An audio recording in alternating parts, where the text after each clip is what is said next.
ಸ್ನೇಹಿತರೆ, ನಿಮಗೆ ಜೀವನ ಚಕ್ರ ಗೊತ್ತಾ? ನಮ್ಮ ಸಾಹಸ ವಿಷ್ಣು ಸರ್ ಸಿನಿಮಾ ಅಲ್ಲ ಸ್ನೇಹಿತರೆ, ಜೀವನ ಚಕ್ರ ಅಂದರೆ ಲೈಫ್ ಸೈಕಲ್. ಅಂದರೆ ನಿಮಗೆಲ್ಲ ಗೊತ್ತಿದೆ, ಹುಲ್ಲನ್ನು ಮಿಡತೆ ತಿನ್ನುತ್ತೆ, ಮಿಡತೆನ ಕಪ್ಪೆ ತಿನ್ನುತ್ತೆ, ಕಪ್ಪೆನ ಹಾವು ತಿನ್ನುತ್ತೆ, ಹಾವನ್ನು ಅದು ತಿನ್ನುತ್ತೆ. ಅದೇ ರೀತಿ ಕಪ್ಪೆ ಎಲ್ಲಿ ಔತ್ಕೊಂಡಿರುತ್ತೋ ಹಾವು ತನ್ನ ಆಹಾರಕ್ಕೋಸ್ಕರ ಹುಡ್ಕೊಂಬಂದು ಕಪ್ಪೆನ ತಿನ್ನೋ ಚಾನ್ಸಸ್ ಇರುತ್ತೆ. ಮೋಸ್ಟ್ ಆಫ್ ದ ಟೈಮ್ ಕಪ್ಪೆಗಳು ಬಂದು ನಿಮ್ಮ ಶೂನಲ್ಲಿ ಕೂತಿರ್ಬೋದು, ಇಲ್ಲ ಹಾವೇ ಬಂದುಬಿಟ್ಟು ನಿಮ್ಮ ಶೂ ಒಳಗಡೆ ಕೂತಿರ್ಬೋದು, ಗೊತ್ತಿಲ್ಲ.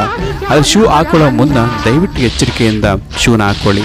ನಿಮಗೆಲ್ಲ ಗೊತ್ತಿರ್ಬೋದು, ಈಗ ರೀಸೆಂಟ್ ನಡೆದಂಥ ಒಂದು ಘಟನೆ, ಬನ್ನೇರು ಗಿಡದಲ್ಲಿ ಮಂಜು ಪ್ರಕಾಶನ್ ಒಬ್ಬ ವ್ಯಕ್ತಿ ಶೂ ಹಾಕೋಬೇಕಾದ್ರೆ ಚುತ್ತಂಗಾಗಿದೆ, ಅದ್ರ ಕಡೆ ಜಾಸ್ತಿ ಗಮನ ಕೊಟ್ಟಿಲ್ಲ. ತನ್ನ ಕನಸಿನ ಮನೆ, ಹೊಸದಾಗಿ ಮನೆ ಕಟ್ತಿದ್ದ ಮನೆ, ಕನಸಿನ ಮನೆ ನೋಡೋಕ್ಕೋಸ್ಕರ ಆ ಹತ್ರದಲ್ಲಿ ಎಲ್ಲೋ ಯಾಮಾಡ್ತದೆ ಅನಿಸುತ್ತೆ.